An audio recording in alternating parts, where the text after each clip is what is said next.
everyone, it's Desiree, and I am here with a video for Scrapbook.com because we have to help celebrate National Scrapbook Day for 2018. You can see I've got my focal points and just some of the products that we're going to use, but we're going to do some different things to make our cards. We're going to be using some watercolor. These are our focal points. It's a stamp set from Stampers Anonymous called Flutter. We're going to use some archival ink. And we're going to start out with some mixed media paper. Now this is the heavyweight cardstock mixed media by Ranger. And I'm going to use that because I'm going to be blending with the acrylic Delusion paints.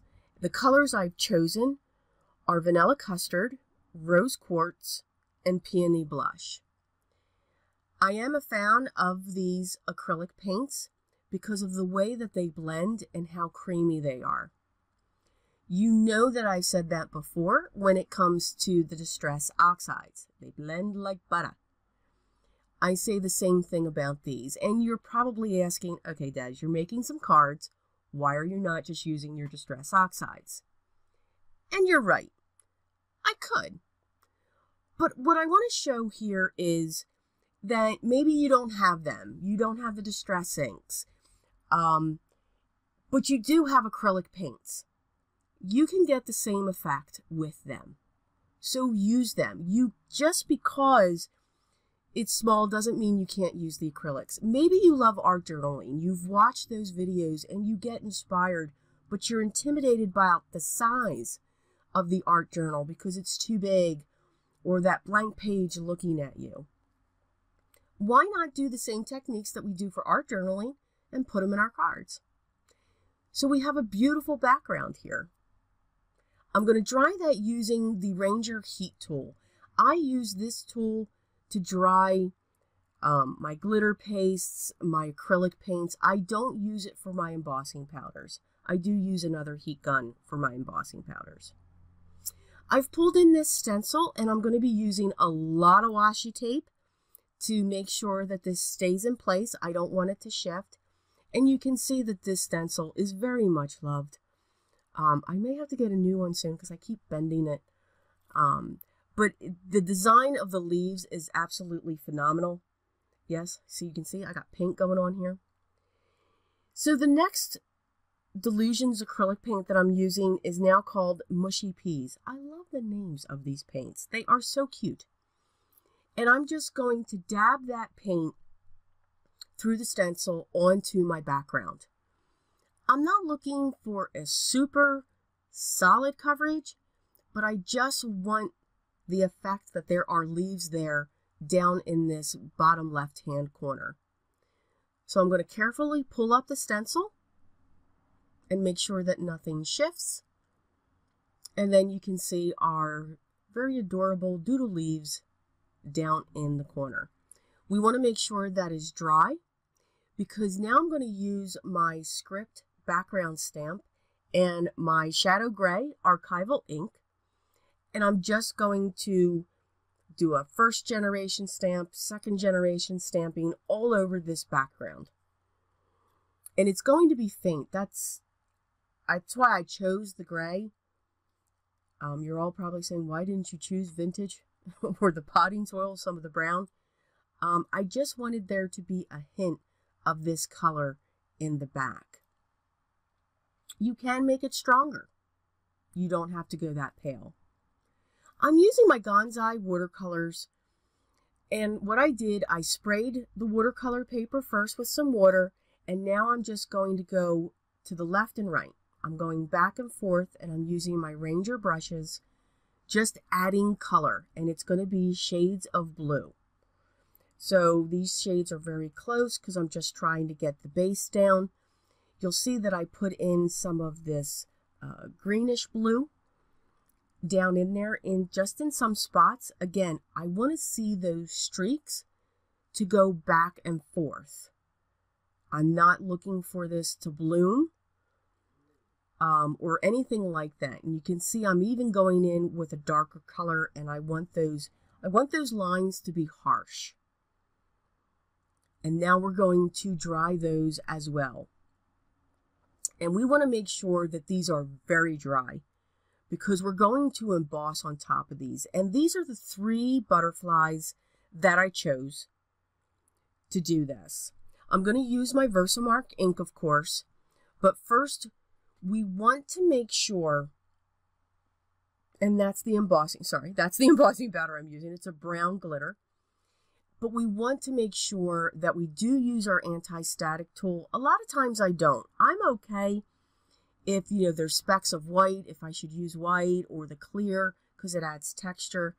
But since this embossing powder is so dark, we want to make sure that we've treated the area and that nothing is going to stick. I'm able to fit 2 butterflies on each of these panels. Now, I may not use all of the butterflies, but I always like to make sure that I have spares, just in case.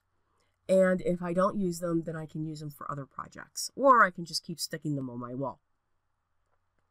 So you can see that's why we treated. You can see how dark it is. Now, we do have some spots, but that's okay. They're going to get cut out by the dye that I'll use. So you can see I'm now using my Wagner heat gun just to melt the embossing powder, and this does a great job and is really quick. It takes no time at all, but I do let it heat up still. We're going to do the die cutting, so we're going to die cut these out, and the best part about these dies, they go right up to the edge of the stamp, so you don't have that edge, where I like that edge, but for these I didn't want that there, so I would have done a little bit of trimming or vintage photo around the edge. I pulled out my penny black antique frame die to cut out this panel just to give it a different type of edge. And then I'm going to use my vintage photo and my mini ink blending tool around the edge. Again, just to give it some dimension and some shading around that. It will stick out. I mean, it will definitely be the focal point because I'm going to be using a white 4 1/4 by 5 1/2 top folding card base. But when you add that ink to the edge, it just helps it a little bit more to stick out. I'm going to be using a sentiment from the Hero Arts Act of Kindness stamp set. I believe that's what it's called. And I'm going to stamp that on the inside. The sentiment that I chose, it's not that it's large, but it is a larger size sentiment. And I just didn't want it on the front with the butterflies and so forth. I wanted that to be on its own, and I wanted the front to be something that they could put on their desk or put on their wall. Not that they couldn't with the sentiment, but again, we're doing all of this on the front of the card. I used a piece of fun foam and some double-sided tape to adhere the design panel onto the card base. I'm now pulling out my Faber-Castell Pitt pen in black, and the size is small, and I'm just doodling along my leaves. I want to give them definition. They look like leaves, but I just want to make sure that they're outlined, and I love to doodle, so I could do this all day, practically, but just to give them some shape. I'm not making sure that these black lines are on the edge of the acrylic paint. I'm just doodling. That's the sense of doodling. There is nothing specific when it comes to that. And of course, once we put the dark lights, we have to put the highlights. So now we're going to come in with the white gel pen and just put little marks in each of the leaves just to give it a highlight mark. When it comes to the butterflies, I'm going to fold in, just bend a little bit each of the wings around the body because I want that section to be flat so that I can put my glue there. I'm not going to use any foam squares on these. I just want to put a line of liquid adhesive down the center. And I'm using the Craft Tacky Glue by Tonic Studios. I just recently got this. I'm kind of liking it. I like the way it's got a quick grab. It doesn't take too long to adhere so that your piece, you got a little bit of wiggle room, but not much. So yeah, I keep playing with it, testing it out, see how far I can push it like I always do. So I'm taking my finger and pushing down, and then that just pushes the leaves down just a little bit so that they're not so high. And then I'm coming in with a black gel pen just to add in some of the antennas that we lost when we did the die cutting. But we can always draw them in. It's okay. And that is that card. So again, mixed media, a little bit of art journaling, everything will be listed below. And, yep, I'm pointing at you. And there's a reason, so stay tuned. So for the next card, we're going to stick with the same theme. We're going to stick with the acrylic paints, and we're going to work with a stencil and some more dies. So I have the Hero Arts Peacock Feathers, and I have the Spellbinders Feathers die set. What's really nice is they will emboss at the same time when you cut out your papers. And then, of course, more acrylic paints are coming into play. So I want to do the little things first. So I'm going to first die cut this piece, and you can see how it's embossed into that feather. And now I'm going to do the sentiment, because again, I want to get that out of the way. I want to start playing around with the paints. So I have a piece of scrap black cardstock here, and I created a sentiment from the Lawn Fawn Happy, Happy, Happy that says happy everything.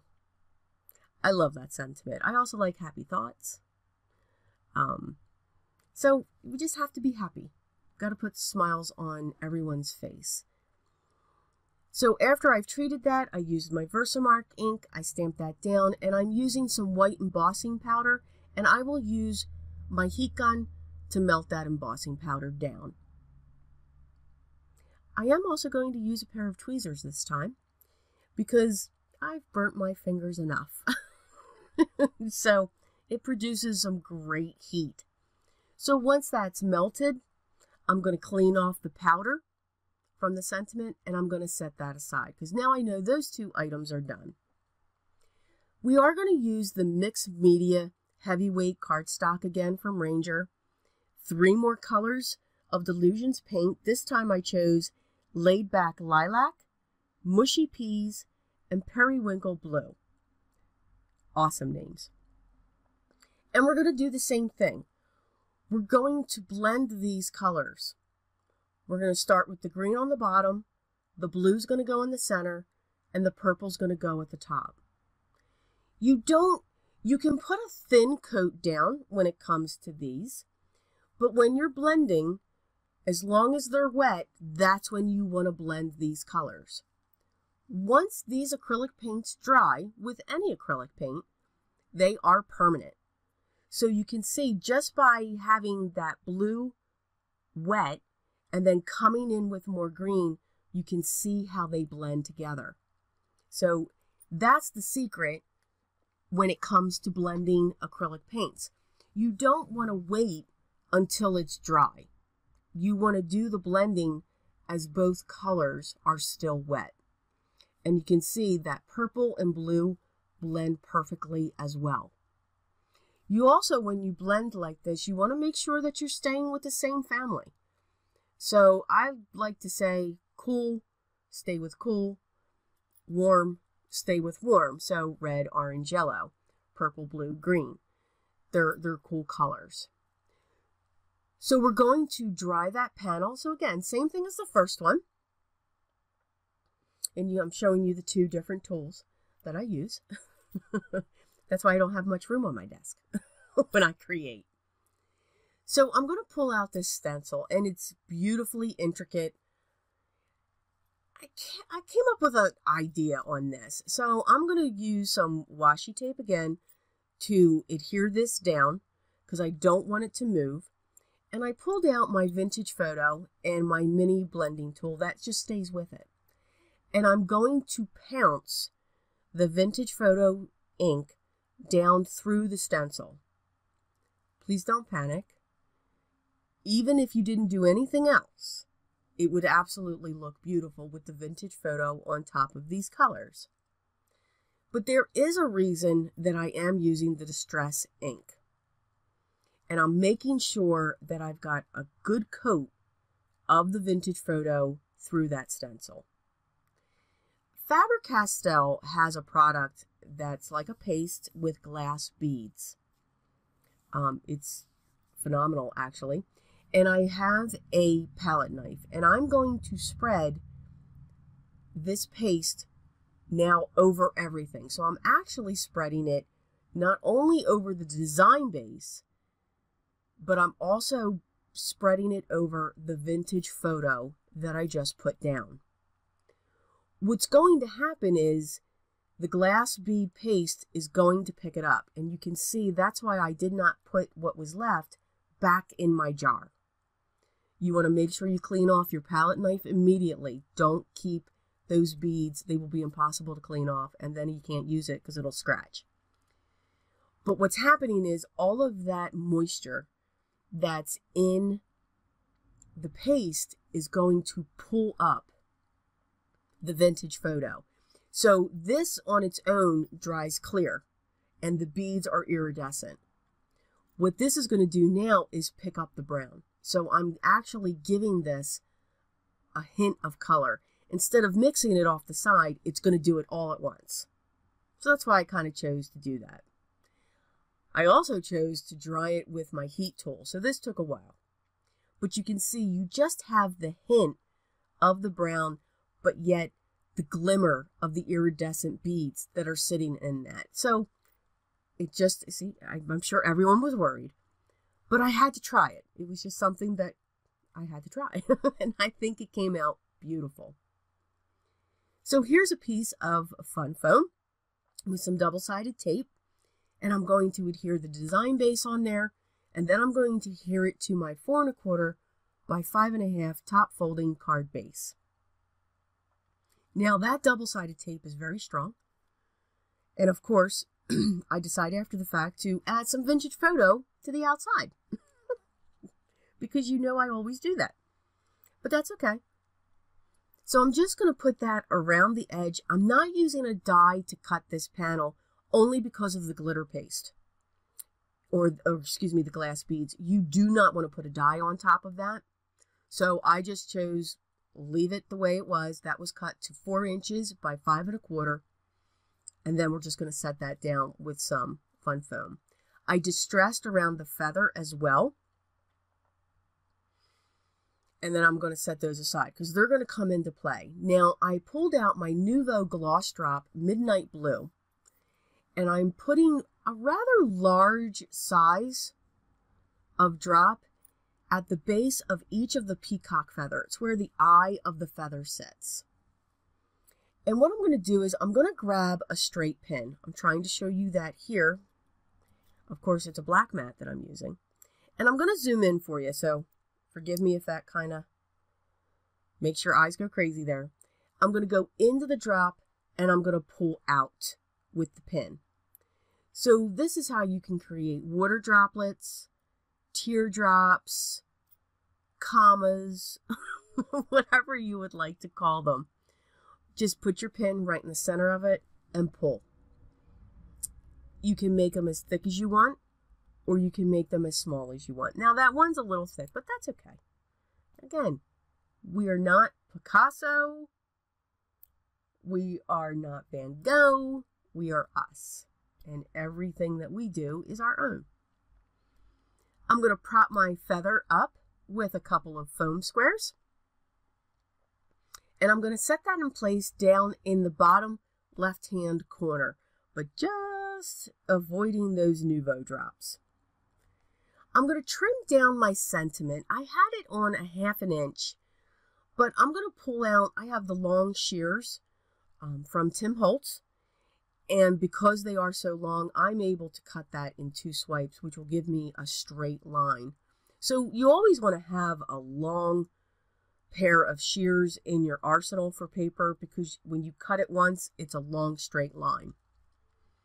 I've trimmed that down, and I'm just going to use, this time I'm using my Nouveau adhesive, and that's pretty good too. And that tip has not clogged yet.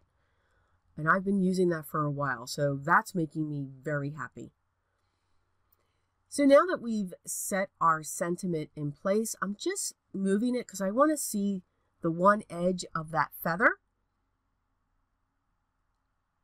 And that's our card. So that's our card number 2. So again, some art journaling techniques, we can put them on cards. So don't be intimidated. Now, the figure's pointing at you. I encourage you, and as always, here are the close-up of the cards, but I encourage you to check out my blog or go to scrapbook.com and check out their blog to get the details of the 3 different challenges that they're doing. And I encourage you all, and I hope I inspired you to join in these challenges. There are some wonderful prizes. Again, links will be down below. The products I used will be listed down below as well. If you have a question or a comment, please put that down below as well. By all means, ask any question. If you haven't already hit that subscribe button, please do so. You don't want to miss what's coming. There's so much more. If you like this type of video, these types of cards, hit the thumbs up. You guys know I kind of do lean towards these. I am a mixed media buff, and I like to take a card and make it a little bit different. So, mixed media with a twist on a card. What do you think? Please make sure you click on those links. And if you do join any of these challenges, you've got to let me know. So either post it on my Facebook page or leave a comment below because I'd love to be able to see it.